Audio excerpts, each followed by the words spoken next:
নমস্কার আদাব, আমি Anup Sony. Crime petrol Dastak show থেকে আপনাদের সদর আমন্ত্রণ জানাচ্ছি। मैं इस वक्त पश्चिम बंगाल की राजधानी कोलकाता में हूँ। आज और कल का एपिसोड यहाँ पश्चिम बंगाल में घटे रियल लाइफ केसेस पर आधारित है। उफ, तुम भी ना हर बार शादी की बात करके मूड खराब कर देते हो। अरे कितनी बार कहा है लाइफ को एंजॉय करो। अधूरा लगता है, मुझे सेटल जिंदगी चाहिए। कुछ फायदा नहीं इन सब चीजों से। अरे मैं तुम्हें अपने एक्सपीरियंस से बता रही हूँ, एक बार इन सब चक्करों में फंस गए ना तो समझो धंस गए। तुम साथ हो तो मुझे दोनों मंजूर है। लेकिन मुझे मंजूर नहीं है। अरे एक बार गलती करके तो फंस चुकी हूँ और दोबारा शादी करके मैं फंसना नहीं चाहती हूँ। मतलब तुम अपने पति और बच्चों को छोड़ के मेरी जिंदगी नहीं बनोगी? मैं किसी की नहीं हूँ, मैं हूँ तो सिर्फ खुद की। अरे इतना अच्छा सब कुछ चल रहा हम दोनों के बीच में, लेकिन तुम होके ना सब कुछ बिगाड़ने पे तुले हुए हो। नाजायज जिस्मानी रिश्ते भी आखिरकार रिश्ते होते हैं और इनमें भावनाओं का उबाल आना स्वाभाविक है। जब भी कोई नएपन या वासना के कारण अपनी शादी के दायरे के बाहर खुशी खोजता है या फिर किसी और की शादीशुदा जिंदगी का उल्लंघन करता है तो वार्निंग बेल की तरह दस्तक गूंजती है कि आज नहीं तो कल किसी न किसी का दिल टूटने वाला है। और अक्सर टूटे दिलों में आग लगने में वक्त नहीं लगता, फिर वो चाहे आदमी हो या औरत, दिल जलों का कोई भरोसा नहीं।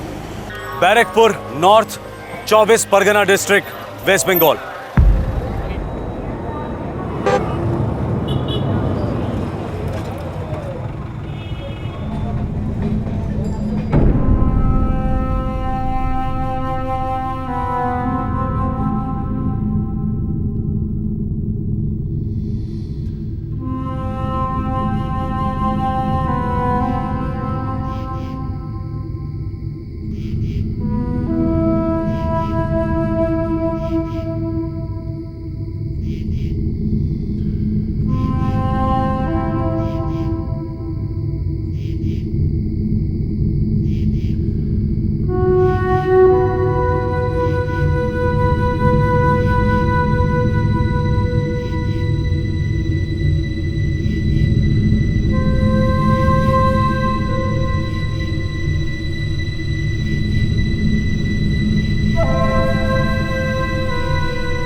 तो 10 भी नहीं बजे हैं, सिर्फ 9:55 हुए, लेकिन गेट पोस्ट तो बिल्कुल खाली है।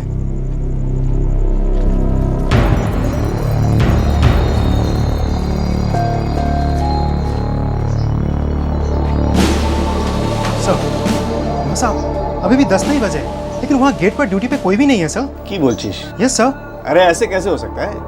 शेखर गुप्ता का ड्यूटी है वहाँ पे, जाओ जाके देखो वहीं कहीं होगा। हाँ सर, मैं भी जानता हूँ उसे वहीं होना चाहिए था, लेकिन मैंने खुद जाके देखा शेखर नहीं है वहाँ, शायद जल्दी घर चला गया होगा। व्हाट? घर गया होगा?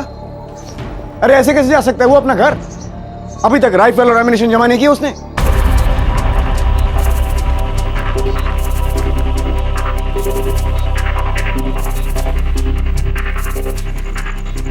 समझ में नहीं आ रहा, ये शेखर सेनगुप्ता बिना बताए, बिना राइफल लौटाए जा कहां सकता है वो? सर आप वापस कंट्रोल रूम जाइए, मैं जाके उसके क्वार्टर्स में देखता हूँ। ठीक है, वही करो। Sure sir.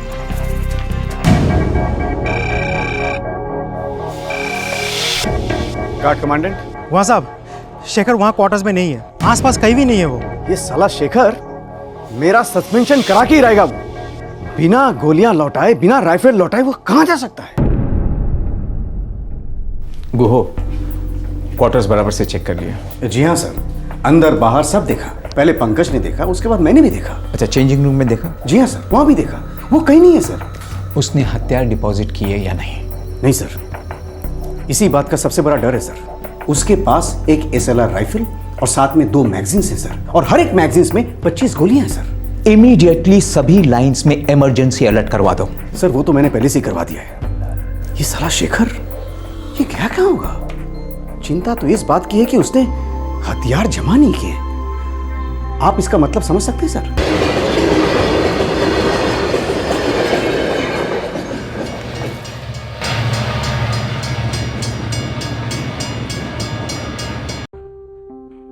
शेखर की ड्यूटी रात 10 बजे खत्म होती है, लेकिन उस रात शेखर 10 के पहले ही पुलिस लाइन से निकल गया। ड्यूटी राइफल और गोलियां कंट्रोल रूम में लौटाने की बजाय अपने साथ ले आया। मामला गंभीर था, पुलिस रूल्स का घोर उल्लंघन किया गया था।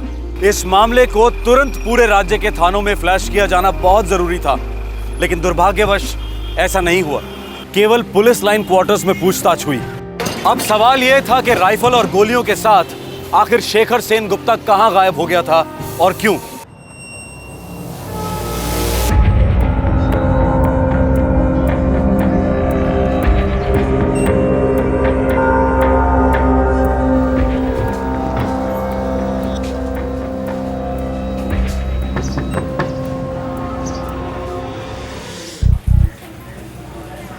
शेखर, तुम्ही इतनी सुबह सुबह? चलो चलो मेरे साथ। तुम भी ना शेखर। अरे हम लोग एक ही बात के बारे में कितनी बार बहस करेंगे? नहीं करेंगे चारू बहस, अब कोई बहस नहीं करेंगे चारू। चारू मैं फैसला कर चुका हूँ, हम अभी शादी कर रहे हैं। तुम चलो बस मेरे साथ। हाथ छाड़ो अमर, बहुत हो गया शेखर। देखो अब मैं तुम्हें ये आखिरी बार समझा रही हूं कि मैं शादीशुदा हूं और मैं अपने पति और बच्चों को छोड़कर कहीं नहीं जा सकती। छोड़ने के लिए यहाँ है ही कौन चारू? तुम अकेली हो तभी तो कह रहा हूं ना। बाद में कर देना ना उसको फोन, कह देना उसको छोड़ दिया तुम्हें। चारू चलो चलो मेरे साथ। तुम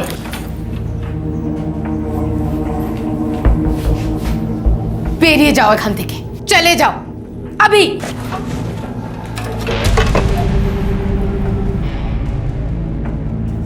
ये क्या कर रहे हो? चारू तुम मेरे साथ चलती हो या नहीं? क्यों कर रहे हो शेखर?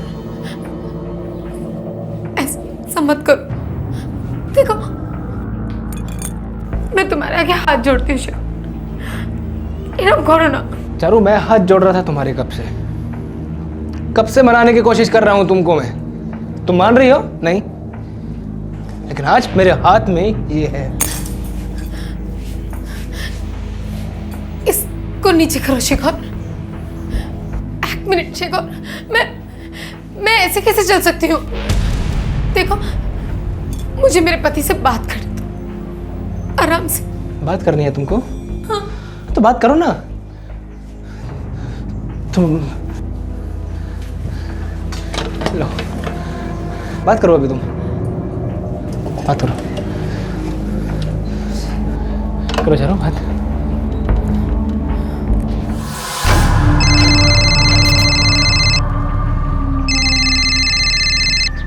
है लता, आज इतनी जल्दी उठ गई? কি? नहीं, मैं अभी आ रहा हूँ। हम तातरी আসছি। কি হলো? नहीं, কিছু না, कुछ नहीं।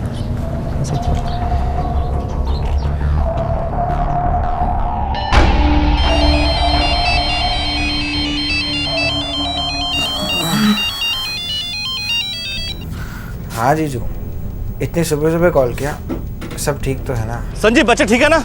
ऑटो। हाँ हाँ भालो ऐसे सो रहे हैं, लेकिन बात क्या है?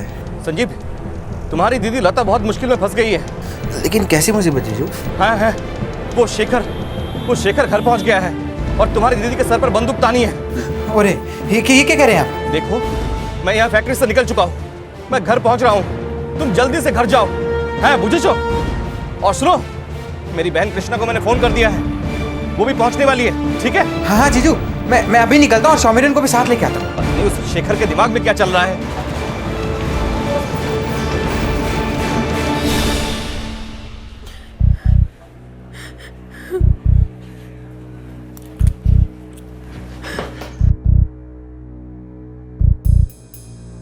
देखो शेखर, अभी जो कुछ तुम कर रहे हो ना, ये बिल्कुल सही नहीं है और अभी तुम होश में नहीं हो। एक भी गोली खाली नहीं जाएगी, इतने होश में हूं मैं। देखना चाहोगे? दिखाऊं? ना चलो चलो फिर मेरे साथ। चलो तुम। शेखर दा, लता बॉम्बी तुम्हारे साथ कैसे जा सकती है? वो एक शादीशुदा औरत है और 2 बच्चों की माँ है। शिखरता प्लीज समझने की कोशिश करो आप। काका छोड़ दो मेरी माँ को। चुप चुप सब। दिव्येंदु, तुमने इन सबको यहाँ बुलाकर बहुत बड़ी गलती कर दी है। मुझे बहुत गुस्सा आ रहा है इन सब पर मुझे। एक मिनट शेखर, तुम शांत हो जाओ, मेरी खातिर गुस्सा थूक दो। हम बात करेंगे, ठंडे दिमाग से बात करेंगे। शादी के बाद चारों, हम सब शादी के बाद। शादी से पहले मेरा दिमाग अब ठंडा होने वाला नहीं है चारों। बहुत टाइम वेस्ट हो गया है। चलो चारों, चलो चलो तुम अभी मेरे साथ चलो। अरे क्या चलो चलो लगा रखी है? जो तुम चाहते हो वो कभी नहीं हो सकता। देखो शेखर, देखो तुम मेरे भाई समान हो। देखो जो भी बात है बैठते हैं, बातें करते हैं और आराम से हल निकालने की कोशिश करते हैं। कृष्णा तुम चाय बनाओ, चाय। तुम सब मेरा दिमाग खराब कर रहे हो। मैं अभी यहाँ बात नहीं कर सकता हूँ। देखो, हम कहीं बाहर चल के बात करते हैं। मेरे घर चलते हैं शेखरदा। तू बीच में मत बोल, समझा? चलो तुम और दिव्येंदु तुम, हम तीनों कहीं बाहर जाएंगे और एक आखिरी फैसला करेंगे। शेखर, मेरी बात सुनो। दादा और बोधी दोनों की हालत बहुत खराब है। मैं भी साथ चलती हूँ, यकीन मानो मदद होगी। ठीक है चलो। तुमने कहा था ना बात करो। चारों मैं बात कर रहा हूँ ना। हाँ चलो चलो चलो।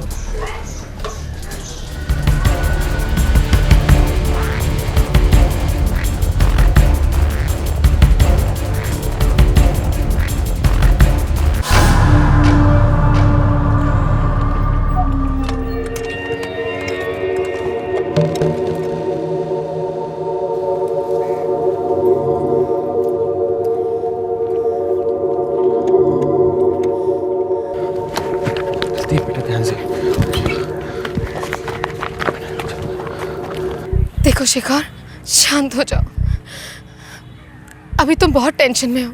चलो तुम टेंशन में नहीं हो क्या? और दिव्येंदु तुम? नहीं, मुझे टेंशन नहीं है, क्योंकि मैं जानती हूँ कि जब तुम्हें होश आ जाएगा ना, तब सब ठीक हो जाएगा। मुझे पूरा विश्वास है। सच्ची। चारू, मुझे भी विश्वास है कि तुम उससे शादी करने के लिए तैयार हो जाओगी। चारू बताओ तो दिव्येंदु को, तुम मुझसे प्यार करती हो ना? ये झूठ है। चारू फिर सच क्या है? सच ये है कि मैं दिव्येंदु की पत्नी हूँ। मेरे 2 छोटे छोटे बच्चे हैं और मेरा तुम्हारे साथ कोई रिश्ता नहीं। ठीक है?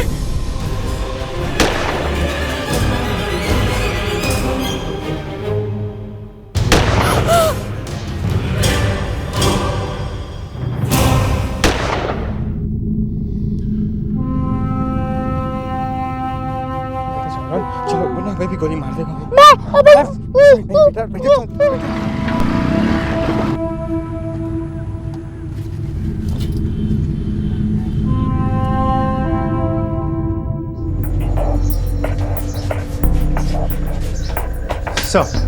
सर ये शेखर सेनगुप्ता जा कहाँ सकता है, वो भी राइफल के साथ? भाड़ में जाए साला, आने दो साले को। ऐसी खबर लूंगा मैं, इतना बड़ा मेमो बनाऊंगा मैं उसके लिए, सस्पेंशन तो पक्का है साले का। सर कुछ खबर मिला शेखर सेनगुप्ता का? No sir. उसके नाम के आगे रिमार्क्स लगा दो, dereliction of duty. Okay sir. और जब भी ड्यूटी पे आए उसे लेना मत, सबसे पहले वो मुझसे मिलेगा। Okay sir. ये साला शेखर कुत्ता गया कहाँ होगा?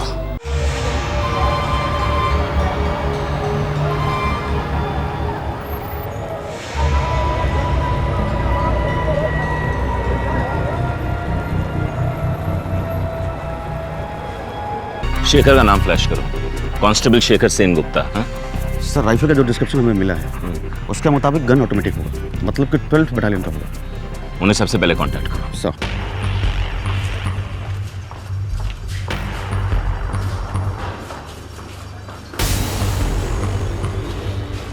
सर शेखर पागल हो गया सर। अभी पाल्टा स्टेशन से फोन है, उन्होंने कहा कि शेखर ने 3 लोगों को गोली मार दी सर, और तीनों मर गए। अरे बकवास मत करो घुआ। सर काश ये बकवास होती, मगर ये खबर पक्की है सर। तीनों की लाशें पुलिस स्टेशन में पड़ी है। दुखा दुखा, क्या कर दिया इस आदमी ने?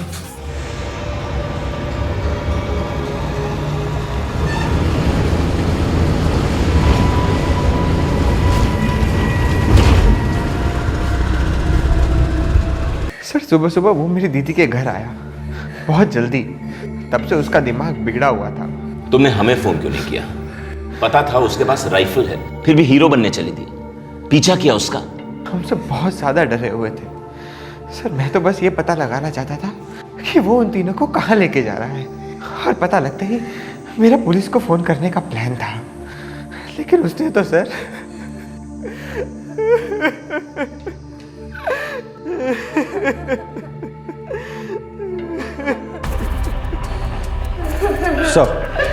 सर कांस्टेबल शेखर सेनगुप्ता लत बगान लाइन्स में गार्ड ड्यूटी पर था, और ड्यूटी से 20 मिनट पहले ही वहां से उसने एक राइफल और 25 राउंड की 2 मैगजीन लेकर गायब हो गया। Oh my God! तो उन्होंने तुरंत सारे पुलिस स्टेशंस को खबर क्यों नहीं की? इसका मतलब है उसके पास 39 गोलियां भी बाकी हैं। बड़ी कैलिबर की गोलियां हैं सर, सिर्फ एक ही गोली काफी है जान लेने के लिए। पता नहीं क्या करने निकला है ये कांस्टेबल शेखर सेनगुप्ता, और क्यों?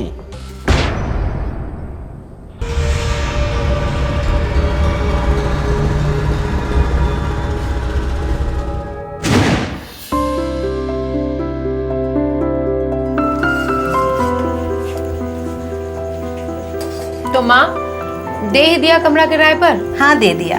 ভালো করেছো। खर्चे कितने बढ़ गए हैं देखो, और संजीव का कॉलेज चल ही रहा है अभी, कमाने में वक्त है उसे। किंतु माँ किराए विराए की बात साफ साफ कर ली हो ना उससे? हाँ हाँ पुलिस वाला है, ट्रेनिंग ले रहा है पुलिस में। ओ ताले तो आरो भालो, घर की सिक्योरिटी भी बनी रहेगी ना। जाओ के चाह दिया है। हाँ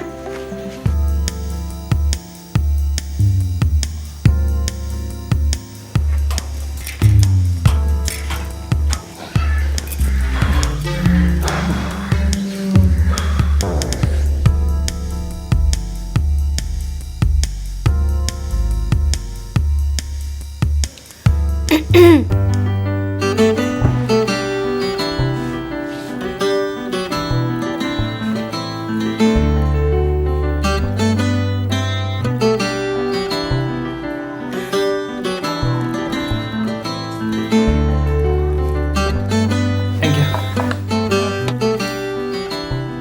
4 बिस्कुट माँ ने भेजे हैं। अच्छा, उनको मेरा थैंक यू कहिएगा। आपको भी थैंक यू। ओ बाबा इतना सारा थैंक यू। सॉरी। আবার সরি একটা না সরি भी 3-3। अब शायद संजीव की दीदी हैं। हैं चारुलता আমার नाम, यहीं पास में रहती हूँ। मेरे हस्बैंड गन फैक्ट्री में सर्विस करते हैं। ओह, हमारे फोर्स में राइफल्स और बुलेट्स जो हैं वो वहीं से आती हैं। ओह छोटी सी दुनिया। हाँ सो तो है। तुम्हार नाम की बताया नहीं? सॉरी शेखर। আবার সরি।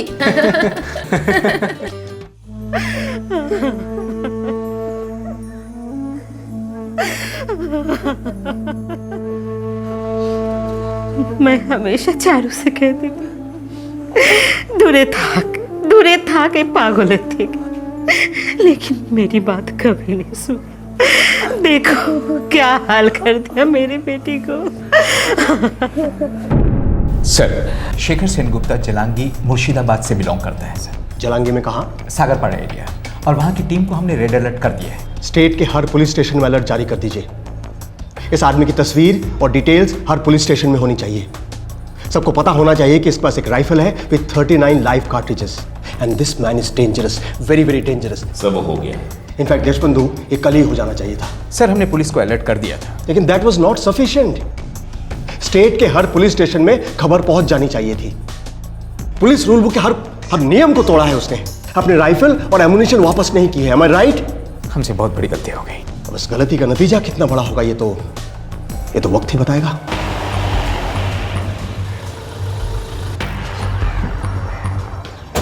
क्या? ये क्या कह रहे हैं आप? दोबारा कह रहा हूं, आपके बेटे शेखर ने 3 लोगों की हत्या कर दी है। शेखर ने?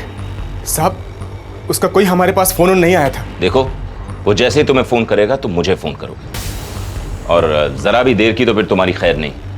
चलो। शेखर, बाबा संभालो। क्या कर दिया रे तूने? बाबा संभालो, मुझे पता था कि एक न एक दिन कुछ ऐसा होना ही था। कितनी बार समझाया कि वो शादीशुदा औरत है, उसे भूल जा, कोई दूसरी कर ले, लेकिन उस औरत का जादू उसके दिमाग में कीड़े की तरह घुस गया था। प्रेम बड़ो मधु कभू काछे कभू सुदूर। शर्म नहीं आती? एक शादीशुदा औरत से क्या क्या करवा दिया तुमने? क्या कहूँ, सॉरी या थैंक यू? चुप, बदमाश। तुम्हारे लिए ना अब एक अच्छी सी लड़की देखकर शादी करवानी पड़ेगी तुम्हारी। लड़की तो मैंने देख ली है। अच्छा, श्रुति की गो कौन है? अब मुझ जैसी है या नहीं? सुशील, संस्कारी। शेरनी है, सुंदर वन की शेरनी। अच्छा चारू, तो जमाई जी तुमसे बात करना चाहते हैं। है माँ, आज जी। माँ जाने दो। फिर कब? जब जब चारू, तुम हमेशा के लिए मेरी हो जाओ ना। चुप, लालची। इस मैं गाना सुन रही थी, सेलफोन का रिंग नहीं सुनाई दिया ना सोना। हाँ, शाम तक लौट आऊंगी। अरे हाँ रे बाबा, दोनों बच्चों को स्कूल से लेते हुए आऊंगी बस। तुम भी ना कैसे बच्चों की तरह नाराज होते हो।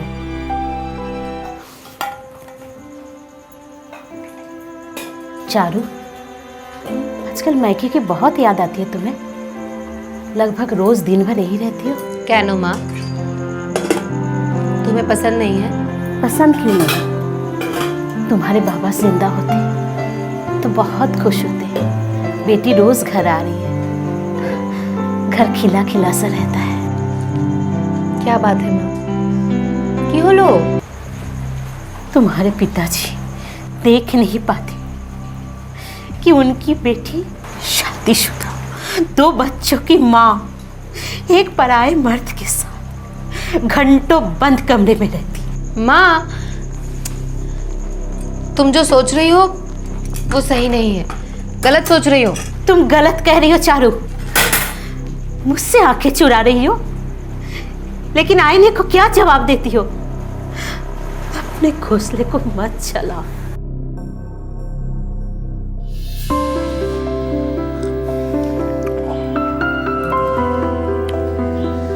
चारू, मैं शादी करने जा रहा हूँ। बहुत बढ़िया। कौन है लड़की? चारू, मैं तुमसे शादी करने जा रहा हूँ। इन सब फालतू बातों के लिए ना वक्त नहीं है मेरे पास। फालतू बातें? चारू, मैं तुम्हारे जिस्म से प्यार नहीं करता हूँ। चारू, मैं तुमसे प्यार करने लगा हूँ। हाँ तो ठीक है ना, लेकिन ये सब के बीच में शादी की बात कहाँ से आ गई? अरे तुमको दिखता नहीं है क्या? देखो ना, ये देखो, ये देखो। चारू, ये सब पत्थर की लकीरें नहीं हैं। चारू, मैं तुम्हारे पति से बात कर लेता हूँ। चुप करो, तुम मेरे पति से कोई बात नहीं करोगे। तुम नहीं जानते हो, अगर मेरे पति को इस कांड के बारे में पता चल गया ना तो अनर्थ हो जाएगा। अनर्थ हो चुका है। शादी की मर्यादा पर थूक दिया तुम दोनों ने, और खुद शादी करने चली हो। ना माँ, मैं इसे शादी वादी नहीं करूंगी। वो तो तू मेरी लाश पर करेगी, और तुम अभी कभी यहाँ से निकल जाओ। मासी, हम ये है तुम्हारा एडवांस, ले लो और कभी मत लौटना, न इस घर में न मेरी बेटी की जिंदगी में। नहीं मासी। हाथ छोड़ती, बच्चे हैं इसके, छोड़ दो इसका के। चारू, समझाओ तुम। जब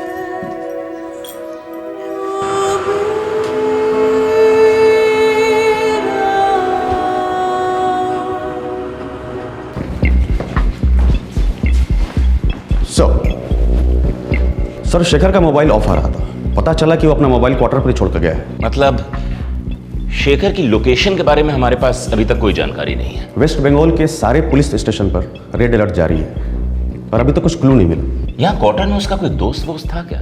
यस सर, कांस्टेबल सोमेश दास उसका रूम पार्टनर था। सोमेश, 1 साल से तुम रूम शेयर कर रहे हो कांस्टेबल शेखर सेनगुप्ता के साथ? जी सर। इस वक्त कहाँ गया होगा वो? पता नहीं सर, पिछले 4-6 महीने से तो ठीक से बात भी नहीं कर रहा था, पूरा दिन फोन पे लगा रहता था। किसके साथ? सर बातों से तो लगता था कि वो लेडी चारुलता के साथ बातें करता था। सर फोन रिकॉर्ड चेक किया, 90% कॉल्स चारुलता के साथ थे। सर हम सब ने उसे समझाने की कोशिश की कि उस औरत के साथ एफआईआर आगे ना बढ़ाए। सर वो मैरिड थी और फिर शेखर के भाई ने भी उसे काफ़ी समझाने की कोशिश की। शेखर तो बिल्कुल लव क्रेजी था सर, एकदम लव क्रेजी। देख, वो तुझसे 10 साल बड़ी है और उसके 2 बच्चे भी हैं। चल एक बार वो विधवा होती या तलाकशुदा होती तो बात समझ में आती थी। तलाक हो भी सकता है, और ज़रूरत पड़ी ना तो विधवा भी हो सकती है वो। एक तमाचा मारूं तुझे, क्या हो गया तुझे? प्यार हो गया दादा मुझे। और हमसे नफरत? मैंने और बाबा ने खून पसीने कमाई करके तुझे पढ़ाया लिखाया है, तुझे पुलिस की नौकरी मिली। अरे हमारी सारी उम्मीदें टिकी हैं तुझ पे, सब बर्बाद कर देगा क्या? दादा आप सबकी तरफ मेरी जो भी ड्यूटी बनती है मैं उसे हर हाल में पूरा करूँगा। कोई बर्बादी नहीं है दादा, शादी कर रहा हूँ मैं। सर मुझे तो कभी कभी लगता था कि वो मेंटल हो चुका है, अपने ही ख्यालों में रहता था, यहाँ तक कि ड्यूटी पर भी। हाँ, शायद उसे यकीन हो गया था कि चारुलता के साथ उसकी शादी वादी तो होगी नहीं, इसलिए उसने ये हत्याकांड सोच समझ के प्लान करके किया है। सर हो सकता है, पर जो आदमी किसी औरत से पागलों की तरह प्यार करता हो वो उसे मार कैसे सकता है? क्योंकि प्यार भी पागलों वाला ही था, और ऐसे प्यार को नफरत में बदलते देर नहीं लगती, और फिर नफरत भी पागलों वाली हो जाती है।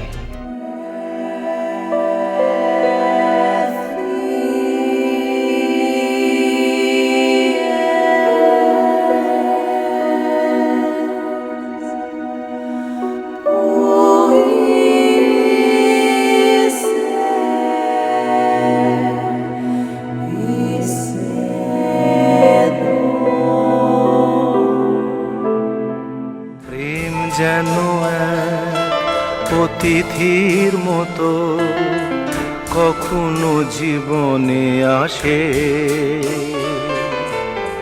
ফুলো ডোরে বাঁধে, কখনো আবার অশ্রু ঝরিয়ে চলে যায়।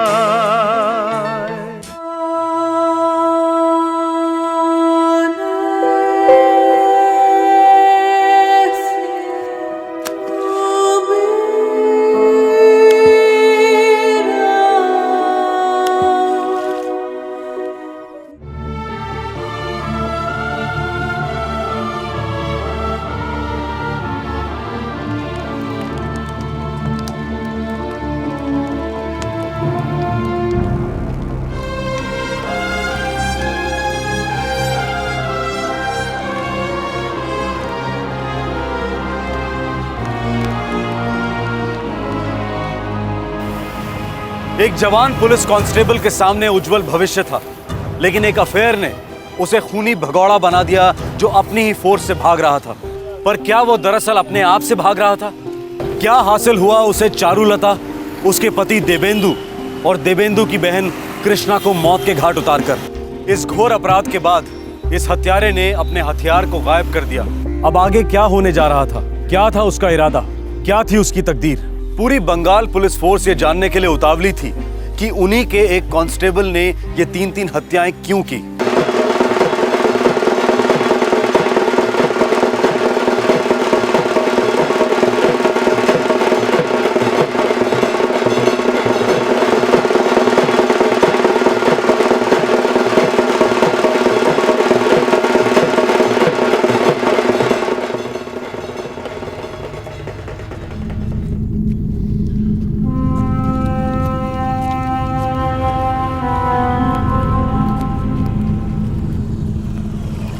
आप शेखपारा तक लिफ्ट दे सकते हैं मुझे? जी सर, बढ़िया, थैंक यू। शेखपारा पश्चिम बंगाल और बांग्लादेश के बॉर्डर पर स्थित है। वहां से कुछ ही किलोमीटर दूर इंटरनेशनल बॉर्डर का खारपारा आउटपोस्ट है। शेखर यहां क्या कर रहा था? आखिर इरादा क्या था इस हत्यारे का?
खड़े हो जा वरना गोली दाग दूंगा। किधर जा रहे थे? सब मेरा ससुराल ऊपर है साहब। घरवाली बहुत बीमार थी तो उसको वहाँ छोड़ाया था। सब उसका हालचाल पूछने जा रहा था सर वहाँ। कहाँ के रहने वाले हो? रानी नगर का साहब। अगली बार पूरे कागजात बनाकर आना और कहरपारा आउटपोस्ट से एंट्री लेना, समझे? जी साहब। सब वो मैं जाऊँ साहब, मेरी घरवाली। ठीक है, अब तुम जाओ। जी साहब।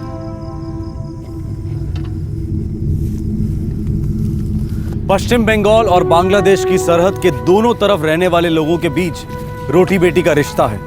ह्यूमैनिटेरियन ग्राउंड्स पर कभी कभी हिंदुस्तान की बॉर्डर सिक्योरिटी फोर्स और बांग्लादेश की बांग्लादेश राइफल्स के जवान आम नागरिकों को एक दूसरे के गांव में आने जाने देते हैं। शेखर इस बात से अच्छी तरह से वाकिफ था क्योंकि वो खुद जालंगी मुर्शिदाबाद से था, जो एक बॉर्डर जिला है।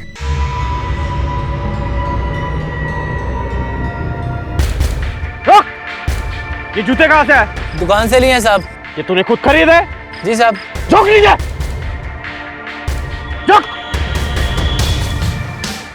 शेखर बॉर्डर से फरार होने के इरादे से आया था, लेकिन उसके जूतों ने उसके इरादों पर पानी फेर दिया। दरअसल जब भी पुलिस कर्मचारी के जूते घिस जाते हैं तो पुराने जूते लौटाए जाते हैं और नए जूते कमीशन होते हैं। फोर्स के जूते कभी भी मार्केट में बेचे नहीं जाते। बीएसएफ के जवान शेखर को आउटपोस्ट के ऑफिस ले गए।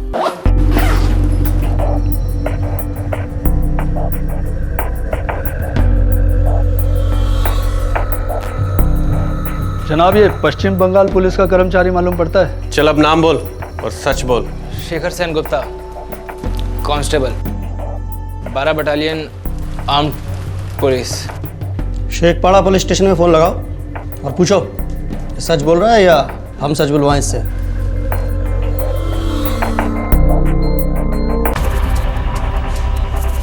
क्या नाम बताया sir? Constable Shekhar Sen Gupta, 12 battalion arm police. हाँ सर, ये तो वांटेड है और कल ही 3 लोगों का मर्डर करके फरार हुआ है। जी धन्यवाद जनाब। 24 परगना पुलिस डिवीजन का कांस्टेबल है। कल सुबह ड्यूटी राइफल से 3 लोगों को मार दिया इसने। हवाले करने का इंतजाम करो इसे। जी जनाब।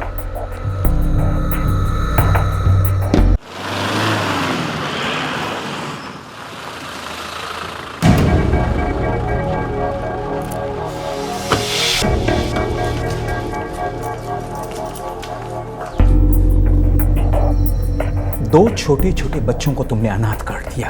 क्या मिला ये सब करके तुम्हें? मुझे तो बस चारू को मारना था। अब बाकी के बीच में आ गए तो मैं क्या करूं? लेके जाओ इसको। चारुलता नाजायज रिश्ते की आग में अपनी मर्जी से कूदी। चारुलता के पति देवेंदु को अफेयर का आभास था। हल्की सी दस्तक सुनी भी थी। देवेंदु की बहन कृष्णा तो केवल अपनी। चारुलता के बच्चे सिर्फ इतना जानते थे कि उन्हें मम्मी पापा से बहुत प्यार है और अब वो उन्हें कभी नहीं देख पाएंगे। चारुलता की मां ने जुर्म की दस्तक सुनी थी और अपनी मजबूर आह बुलंद भी की थी, पर अफसोस तब तक पानी सर के ऊपर निकल चुका था। एक सनकी आदमी के एक औरत के लिए पागल जुनून ने कितनी सारी जिंदगियां बर्बाद की। वेस्ट बंगाल থেকে আপনাদের সবাইকে সদর অভিনন্দন জানাচ্ছি।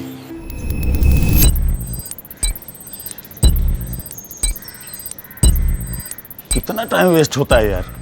इन सब चीज़ों से कोई फ़ायदा हुआ है क्या? आज तक किसी बॉम्ब रखने वाले को पकड़ा इन्होंने? फालतू में हम जैसे सीधे लोगों को परेशान करते हैं। देखो, जो होना है वो तो होता ही है ना। ज़बरदस्ती का दिखावा है ये सब। सॉरी सर, ये सोच गलत है। अगर हम चेकिंग ना करें और कुछ हो जाए तो आप क्या कहिएगा? यही ना कि हमने चेकिंग नहीं करी और बॉम्ब ब्लास्ट हुआ। आप तो सिक्योरिटी एक्सपर्ट हैं, हम आप जनता हैं। कॉमन सेंस की बात है। बम रखने वाला कभी इधर से जाएगा क्या? कभी नहीं, लेकिन ऐसी चेकिंग बॉम्बर को मुश्किल में डाल देगी, उसके रास्ते बंद कर देगी और उसके पकड़े जाने का खतरा बढ़ा देगी। और ये भी कॉमन सेंस की बात है कि आतंकवादी जितना खतरे में उतने आप सेफ। एक बॉम्ब ब्लास्ट और हम सब सुरक्षा व्यवस्था का चीरहरण करने लगते हैं। ये एक भयानक पैटर्न बन गया है। आतंकवाद ने हमें इस कदर भयभीत कर दिया है कि मानो हमारी शक्ति, हमारी बुद्धि, हमारी समझ सबको लकवा मार गया हो।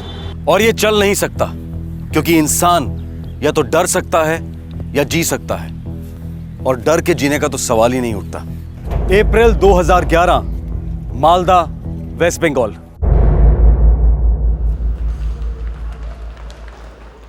शून्य जेठा ग्रह होरे প্রাচী।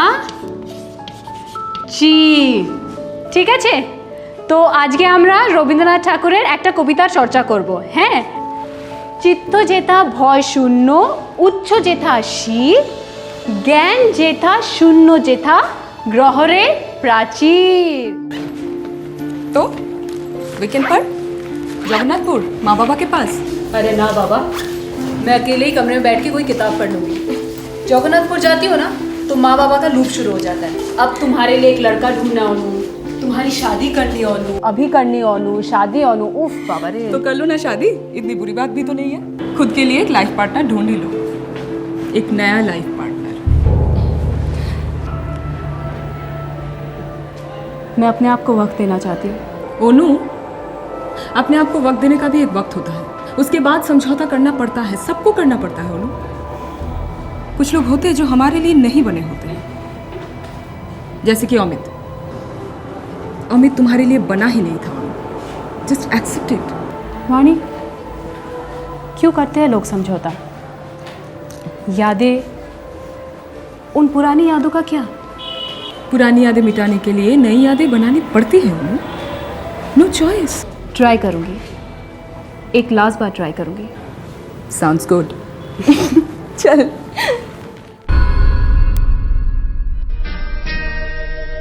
সেই রাতে রাত ছিল পূর্ণিমা, রং ছিল ফাল্গুনি হাওয়াতে।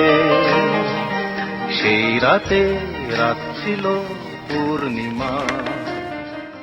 আমি চিনি গো চিনি তোমারে, ও গো বিদেশিনী।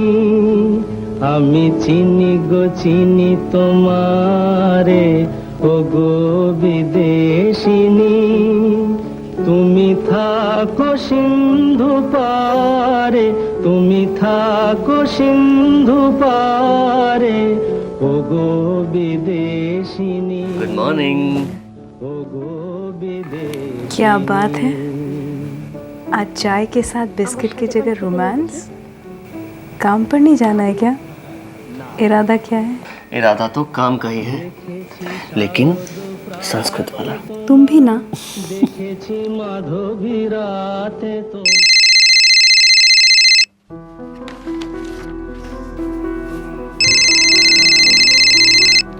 है शेखर, बोलो। अनुदी, आज मैं नहीं आऊँगा, मुझे ना कुछ असाइनमेंट्स पूरे करने हैं, उसके बाद ही मैं घर से निकलूंगा। ठीक है, लेकिन रात के खाने पर तो रहोगे ना? दीदी मैं श्योर नहीं बोल सकता, मैं आपको फ़ोन करूंगा, शाम को फ़ोन करूंगा आपको, यस या नो। शेखर, ठीक है। हाँ, अनु, शनिवार रविवार को क्या स्पेशल क्लास है तेरा? नहीं तो माँ, घर पर ही हूँ। तू घर पे नहीं, किराए के मकान में है। घर ये है तेरा, जहाँ हम पूरा हफ्ता इंतजार करते हैं तेरे आने का। माँ प्लीज़ हाई ड्रामा क्रिएट मत करो, मुझे ढेर सारे पेपर्स करेक्ट करने थे इसलिए नहीं आ पाई। नेक्स्ट वीक आऊँगी पक्का। पर वो तो तू यहाँ भी कर सकती थी बेटा। कहा ना आजबो नेक्स्ट वीक, पक्का आजबो। बाबा तुझे बहुत याद करते हैं बेटा। मैं भी माँ बहुत याद करती हूँ सबको। ओह हाँ, यही तो है। आप है अनुपमा सरकार? मेरे फेस पर लिखा है अनुपमा सरकार। नहीं, मुझे लगा। गलत लगा, ऊपर रहती है। ऊपर कैसे जाते हैं? नॉर्मली हम इन्हीं सीढ़ियों से चल के जाते हैं। लीजिए। Thank you.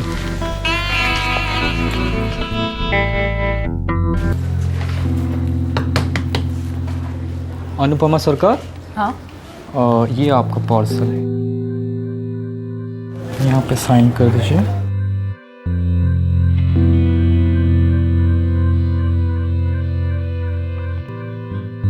Thank you.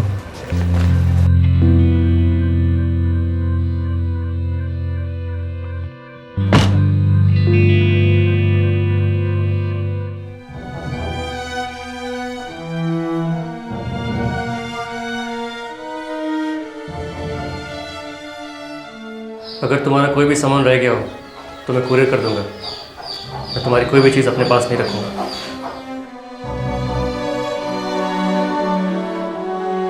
लेकिन तुम मेरे हर चीज़ में, मुझ में हमेशा रहोगे अमित।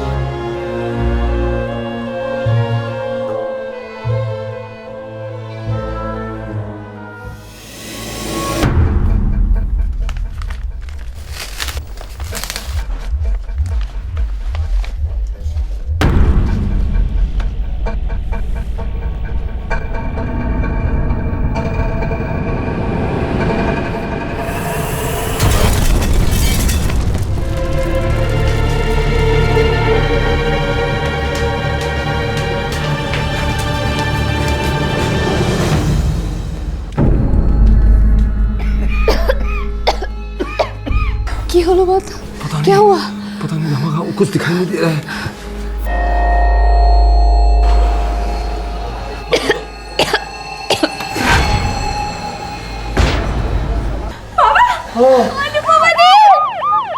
ये क्या हो गया?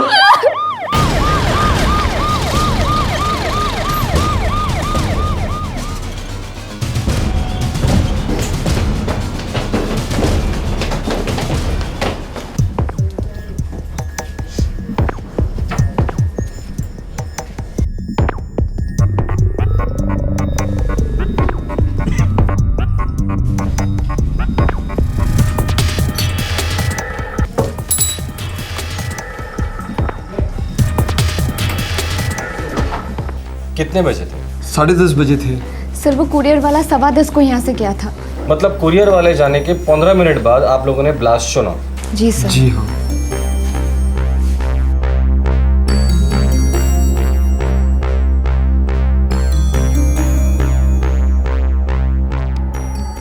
सर पिछले 6 महीने से अनुपमा हमारे यहाँ किराएदार थी। अकेली रहती थी? जी कभी कभी इसका छोटा भाई शेखर आ जाता था रहने के लिए। की काज को माधवरी गर्ल्स स्कूल में टीचर थी। भाई के अलावा और कोई नहीं था? ना ना, फुल फैमिली, माँ बाबा भाई वो सब जगन्नाथपुर में रहते हैं।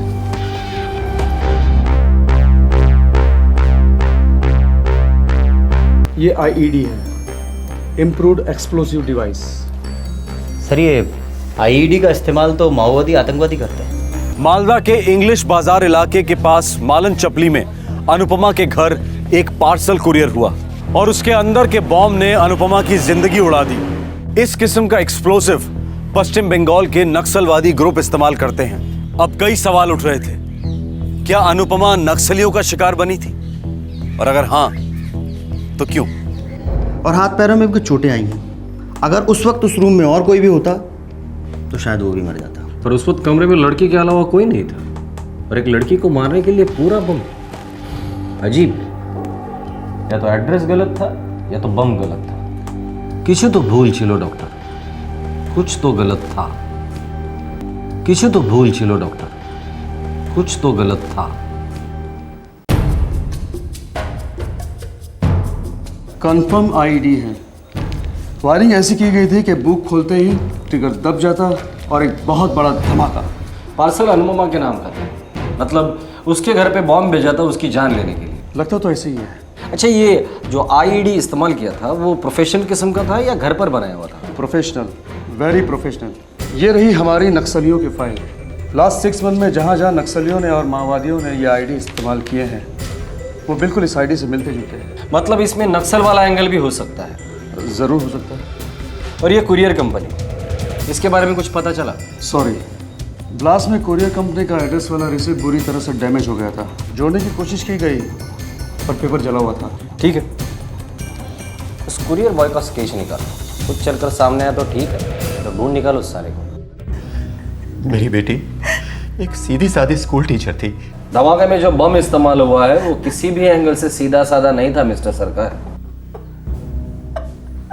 सर अनुपमा दी पर आप डाउट कर ही नहीं सकते, वो बहुत ही क्लीन लेडी थी। 6 महीने से रहती थी यहाँ। कौन कौन आता था मिलने? 1-2 बार उसके माँ बाबा आए थे, उसे देखकर चले गए। सर जैसे कि मैंने आपको बताया था, अनुपमा दी का छोटा भाई शेखर यहाँ पे आता जाता था। वो यहाँ ही पढ़ता है तो यहाँ और अपने घर के बीच अप डाउन करता है। कोई और?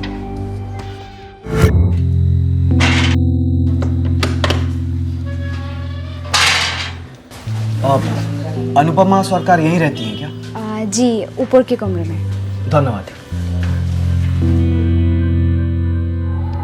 सर अनुपमा दी के माँ बाबा और भाई के अलावा मैंने उस आदमी को 2-4 बार देखा है। आखिरी बार उस आदमी को कब देखा था?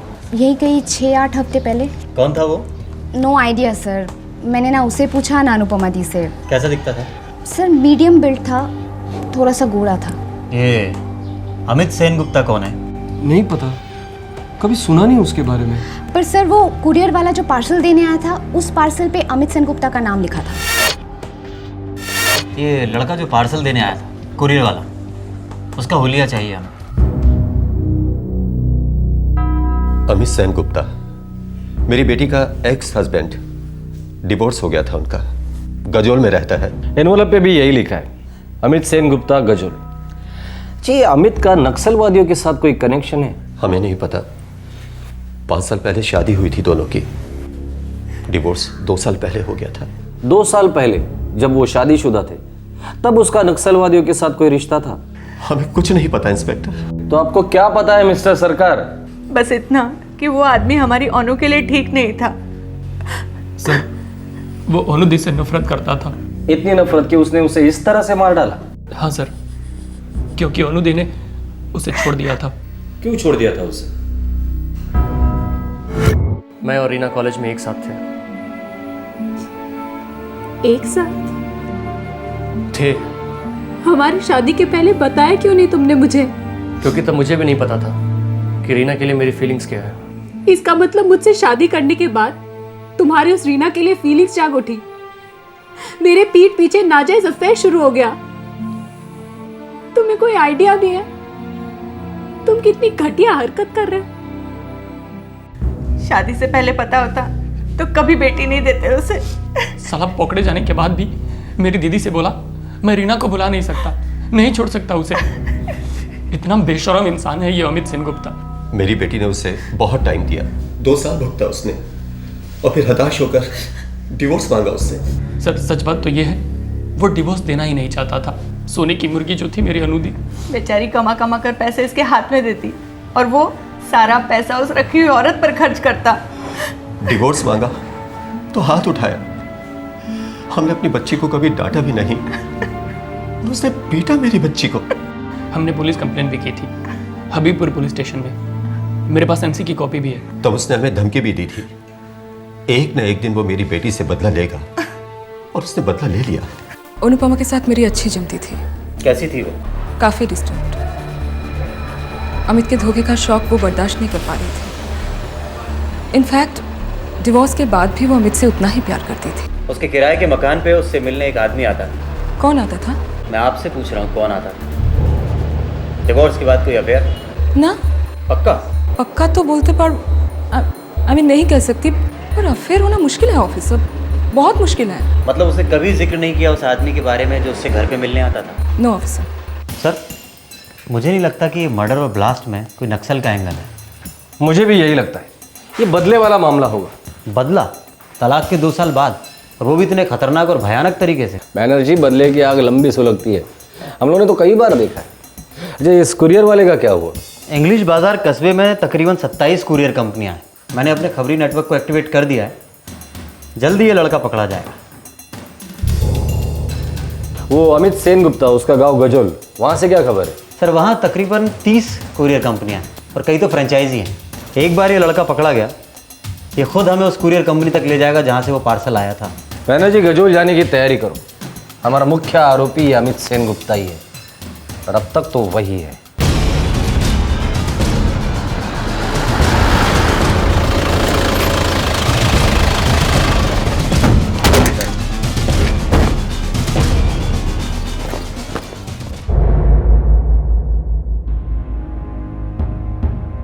जी, मैंने सुना अनुपमा की मौत के बारे में। ये आप ही ने भेजा था?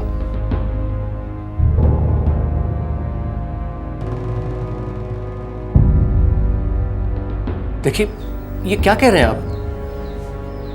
पिछले हफ्ते रीना नाम की लड़की से मेरी सगाई हुई है और मैं अपनी जिंदगी नए सिरे से शुरू कर रहा हूँ। रीना का और तुम्हारा तो शादी के पहले से ही शुरू था ना, तो ये नए सिरे से जिंदगी शुरू करने की बात कहाँ से आती है? पिछले 2 साल से मेरा अनुपमा से कोई कांटेक्ट नहीं रहा है, और फिर मैं उस चैप्टर को ही नहीं बल्कि पूरी किताब को बंद कर चुका हूँ। बम किताब में, किताब लिफाफे में, और लिफाफे पर तुम्हारा नाम।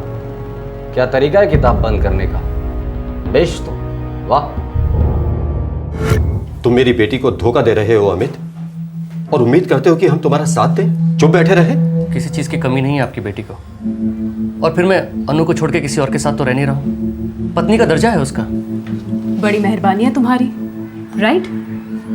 चलो तुम्हारे भी पति का स्टेटस बना रहेगा, और मैं जाके करती हूँ कोई अफेयर वफेयर। पहले पीठ पीछे फिर आमने सामने, हाँ? जल के राख हो जाओगे। अनु! ज्यादा हीरोगिरी मत कीजिए। अनुदी छोड़ चुकी हैं आपको, सिर्फ डाइवोर्स बाकी है। चुपचाप दे दीजिए, नहीं तो पुलिस केस हो जाएगा। बहुत भारी पड़ेगा ना, बहुत भारी, बहुत पछताओगी तुम।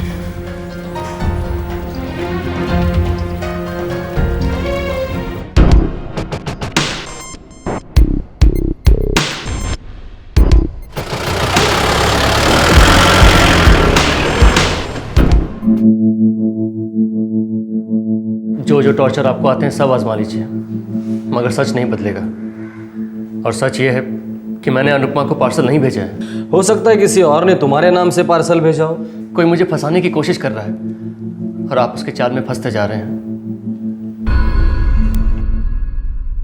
एड्रेस इतना साफ साफ लिखना कातिल की बेवकूफ़ी होगी। सर, ये अमित की चालाकी भी हो सकती है। उसने सोचा होगा खुद का नाम लिखेगा तो कोई शक नहीं करेगा, क्योंकि कातिल अपना नाम और पता तो नहीं लिखता। ये अमित बहुत चालाक है। या कोई उससे भी चालाक है बैनर्जी। मतलब कोई ऐसा शख्स जो अनुपमा और अमित की हिस्ट्री को जानता था, जिसका उसने फ़ायदा उठाया। करेक्ट। जो अनुपमा से बहुत नफरत करता था और जानता था कि उंगली अमित पर ही उठेगी। आपने उसे बीच बाजार में थप्पड़ मारा था, शायद उसका गुस्सा होगा उसको। मुझे लगता है हमें ये बात भी पुलिस को बता देनी चाहिए थी। पता नहीं बेटा, पता नहीं। जाहिर है जो दिख रहा था वैसा था नहीं, कुछ छुपाया जा रहा था, कुछ ऐसा जिसकी जानकारी पुलिस के पास होनी चाहिए थी। आखिरकार इस केस में एक ब्रेक थ्रू मिला जब कुरियर कंपनी का लड़का पुलिस के हाथ लगा। हर newspaper, courier company, TV channel में तेरे लिए संदेशा भेजा था कि आके हमसे मिल, पर तू आया ही नहीं मिलने। सर, मैं बहुत डरा हुआ था, मुझे उस पार्सल के बारे में कुछ नहीं पता था सर। मुझे उस पार्सल के बारे में कुछ पता नहीं था तो डर क्यों गया था तू? सुबह 10:15 बजे तूने पार्सल डिलीवरी किया था। वैसे रोज तू 11 के पहले डिलीवरी करता नहीं है। सर, मुझे मैसेज आया था गजल ऑफिस से, अर्जेंट है। सबसे पहले गजल ब्रांच की खबर लेते, लौट कर लॉकअप में इसकी चमड़ी उधेड़ दी। सर, यहाँ से सैकड़ों पार्सल्स रोज जाते हैं। अब ऐसे में किसी एक पार्सल को पहचानना नामुमकिन है सर। उस पार्सल में बम था मैनेजर साहब, ऐसा बम जो कुरियर इंडस्ट्री की धज्जियां उड़ा सकता है। बम डिलीवर हुआ है आपके ऑफिस से, कोई अचार की बोतल नहीं। मैं आपकी क्या मदद कर सकता हूँ? 16 अप्रैल को पार्सल डिलीवर हुआ था। मुझे उस दिन की सारी बुकिंग और डिलीवरी की रिपोर्ट्स चाहिए अभी। मैं लेके आता हूँ।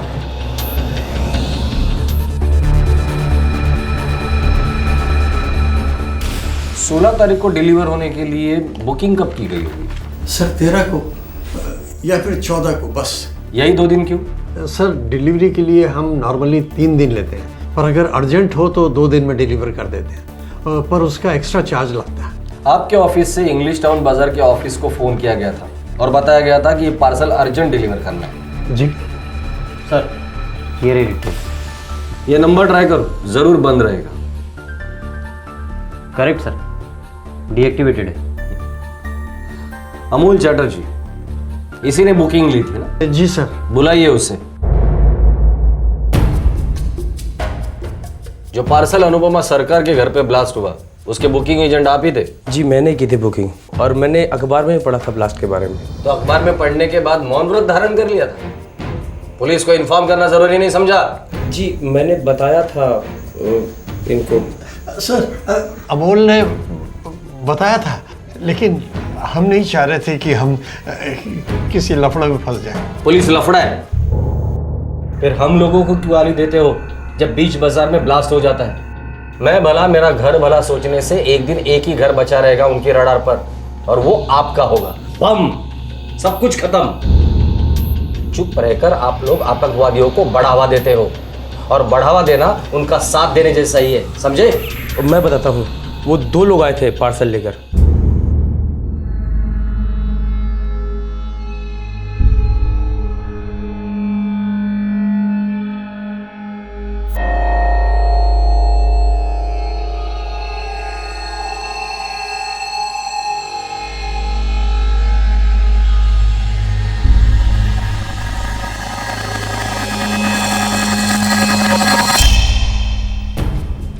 कौन थे वो दो लोग? साहब मैंने उनका नाम तो नहीं पूछा। एक गोरा आदमी था मीडियम हेल्थ वाला, और जो दूसरा आदमी था वो उसकी हाइट इतनी थी और कुछ अजीब सी शक्ल थी उसकी। यहाँ के बाल जो थे वो यहाँ तक थे।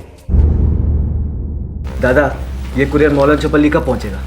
अगर मौसम ठीक रहा तो 3 दिन में पहुँच जाएगा पार्सल। उससे पहले नहीं पहुँच सकता क्या दादा? हम कोशिश करेगा। दादा थोड़ा एक्स्ट्रा चार्ज ले लो और जल्दी पहुँचा दो ना। 100 रुपये एक्स्ट्रा चार्ज लगेगा तो 2 दिन में पहुँच जाएगा पार्सल। दादा 200 रुपये देता हूँ, कल तक पहुँचा दो। 1000 दोगे तो भी 2 दिन में ही पहुँचेगा। हमारा एक्सप्रेस डिलीवरी 2 दिन का ही है।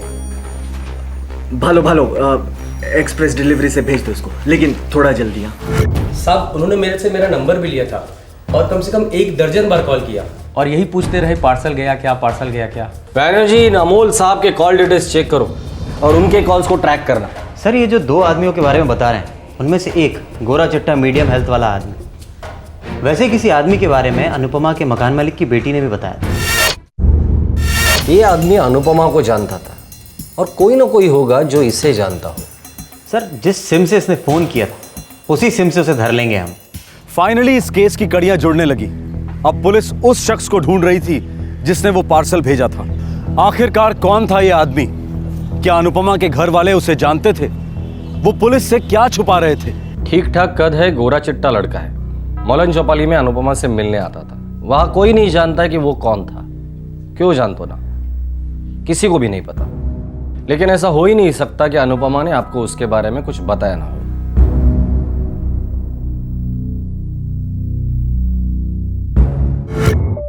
बाय।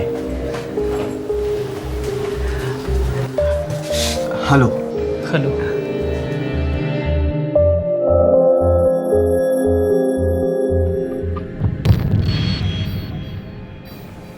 यहाँ के लोकल लाइब्रेरी में मैं मिली उससे। कब की बात है? एक दिन जब मेरा सेल गायब हो गया था तो दूसरे दिन मैं लाइब्रेरी में थी।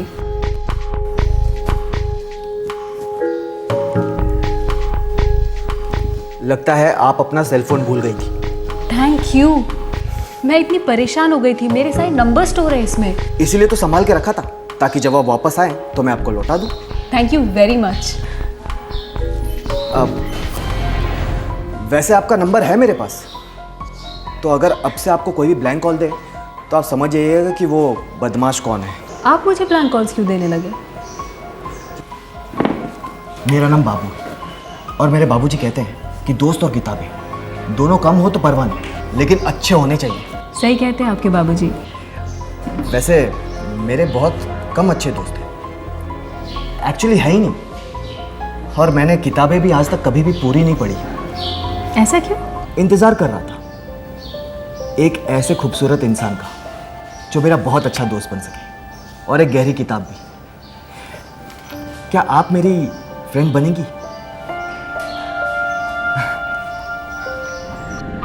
दो फिल्मी डायलॉग्स क्या मारे उससे प्यार हो गया आपको?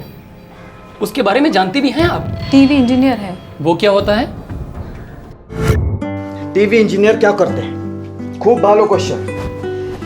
टीवी इंजीनियर बिरयानी बनाते हैं, खूब भालो, खूब टेस्टी। मजाक मत करो, बोलो तो। ओनू सीधी सी बात है, टीवी इंजीनियर टीवी रिपेयर करते हैं। अगर टीवी बीमार पड़ जाए तो हम उसका इलाज करते हैं। ये तुम हमको टीवी का डॉक्टर भी बुला सकती हो। Very funny. वहाँ लाइब्रेरी में क्या कर रहे थे? अरे बाबा वहां पे टीवी का इलाज कर रहा था, और देखो मेरी तन्हाई का भी इलाज हो गया। ओनू, अग्नि को साक्षी मान के क्या तुम मेरे साथ 7 फेरे लोगी? मैं उस आग में एक बार पूरी तरह जल चुकी हूँ बाबू। ओनू एक बात बताओ, अगर हमारी 5 उंगलियां एक जैसी होती तो क्या हम एक बड़े से अजीब से गोरिल्ला जैसा नहीं दिखते?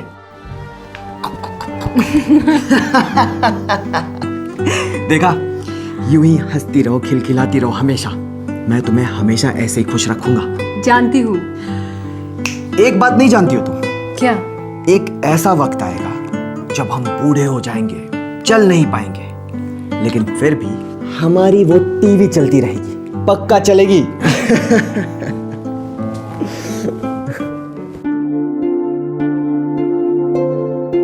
बेटा इस लड़के के बारे में तुम सब कुछ अच्छी तरह से जानती हो ना? जितना सच मुझे पता है उतना तो मैं जानती हूँ बाबा, और मुझे लगता है कि मैं प्यार करती हूँ उससे, और वो भी करता है। अमित के बारे में कुछ भी ज़्यादा जाने बिना तुम्हारी शादी करा दी, और देखो कितना सहना पड़ा तुम्हें, हमें, हम सबको। किसी के बारे में तो सब कुछ जानना इम्पॉसिबल है माँ। हम तो खुद ही हमारे बारे में सब कुछ नहीं जानते हैं। अनुदी, ये सब किताबी बातें सिर्फ किताबों में ही अच्छी लगती हैं। इस बाबू के बारे में आपको 100% श्योर होना पड़ेगा। ये जो बाबू है ना, एक छोटी सी टीवी रिपेयर दुकान में काम करता है। उसमें क्या बुराई है? बुराई है, ये बाबू इससे पहले 6-7 टीवी रिपेयर दुकानों से निकाला जा चुका है। मालूम है क्यों? झूठ बोलता है इसलिए। तभी तो खुद हाई स्कूल फेल है और अपने आप को इंजीनियर बताता है। और दीदी आप भी उसकी बातों में आ गए। पूरा का पूरा सर्किट खराब हो गया है, शोल्डरिंग करना पड़ेगा। ये बाबू कौन है यहाँ? मैं हूँ बाबू, कहिए क्या बात है? मैं अनुपमा का बाबा। सरकार साहब आइए ना। नमस्ते। सुनो बाबू, मेरी बेटी को अकेला छोड़ दो, पहले ही बहुत भुगत चुकी है वो। बाबा जो कुछ भी भुगती है सब भुलवा दूंगा, राज करेगी मेरे साथ। झूठ, झूठ का राज, झूठे आदमी की पत्नी का झूठा राज। बाबा लोगों को मेरे बारे में गलत फहमी है और कुछ नहीं। उसे दूर करने की कोशिश मत करो बाबू, बस तुम उसकी जिंदगी से निकल जाओ। ये नहीं हो सकता, हम दोनों एक दूसरे के साथ काफी दूर तक जा चुके हैं। क्या कहा तुमने? अनु से मैं प्यार करता हूँ, शादी करना चाहता हूँ, खुश रखूंगा उसे, बस यही तो कहा है मैंने। दोबारा उसकी तरफ आंख उठाकर भी देखा तो खैर नहीं तेरी।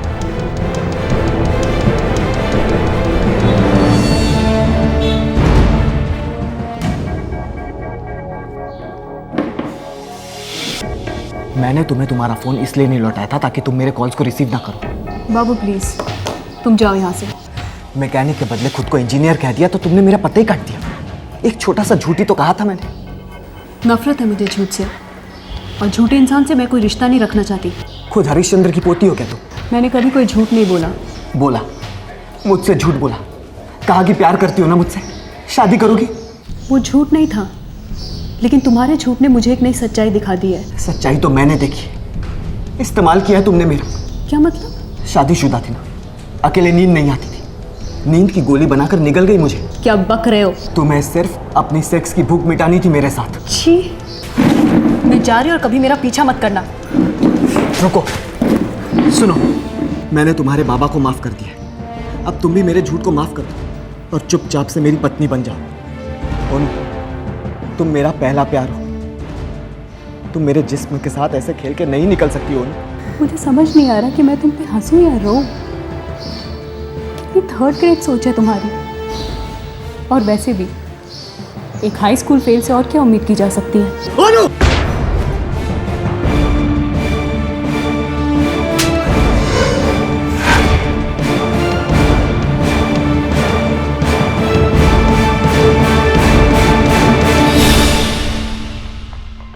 उस दिन से जो हरासमेंट शुरू की उसने। क्या करता था? दिन रात फोन पर फोन, अलग अलग नंबरों से, और फिर धमकियां देता था कि उनके बीच बेडरूम में जो कुछ हुआ इंटरनेट पर डाल देगा। अनुदी ने काफ़ी कोशिशें की उससे दूर रहने की। उन्होंने सिम बदला, पर वो पता कर लेता और धमकी देता था कि उसके पास अनुदी का एक MMS है। वो MMS वाली बात मैंने दबा कर रखनी चाहिए थी, इसलिए आपको नहीं बताया था। हमें शक है कि अनुपमा के खून के पीछे ये बाबू ही है। अनुपमा ने अपनी जिंदगी की सारी डिटेल्स इस बाबू को बता दी थी। अनुपमा पूरी तरह से उसके मुट्ठी में थी और बाबू ने उसी मुट्ठी को कुचल दिया। सर, वो नंबर ट्रैक डाउन हो गया। बाबू और उसका दोस्त इस बाजार में। चलो।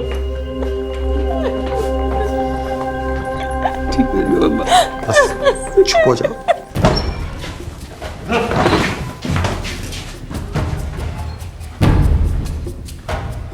प्यार, मोहब्बत, गुस्सा, नफरत अपनी जगह, और इस तरह किसी को बम से उड़ा देना।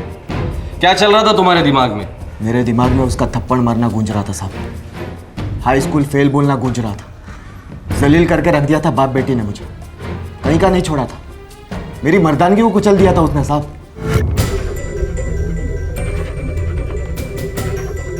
ये काम करेगा ना? अरे बाबा, अब तक तो हर बार काम कर गया है। एक बार टेस्टिंग कर ले।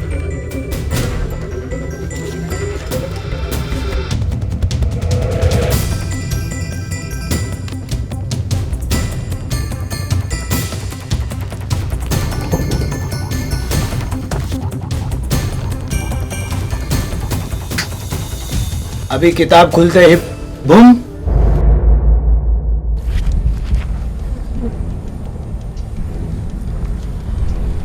अभी खींच। खूब बोलो, बहुत मस्त चीज है यार।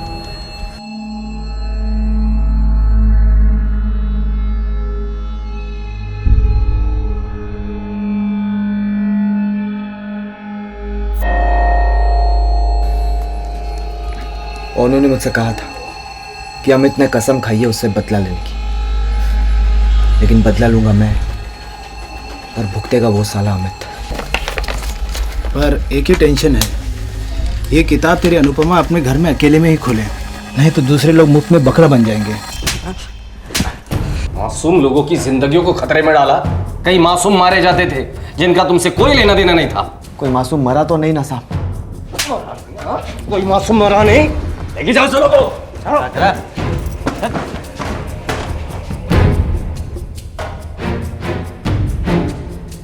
चलो चलो चलो। अमित,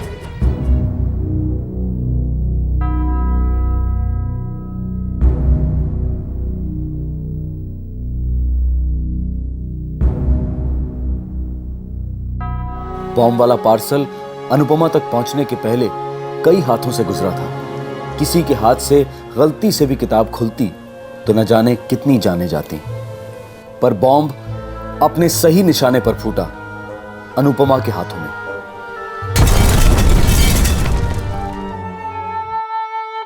दुर्भाग्यवश अनुपमा से सच्चे प्यार ने हमेशा आंख में चोली खेली, उसके दिल की धड़कन का मजाक उड़ाया। उसके दोनों रिलेशनशिप्स विस्फोटक रहे। उन्होंने उसे जीते जी मार डाला। और फिर अगर कुरियर कंपनी में मेटल डिटेक्टर या बॉम्ब स्कैन मशीन होती तो अनुपमा शायद इस वक्त जिंदा होती।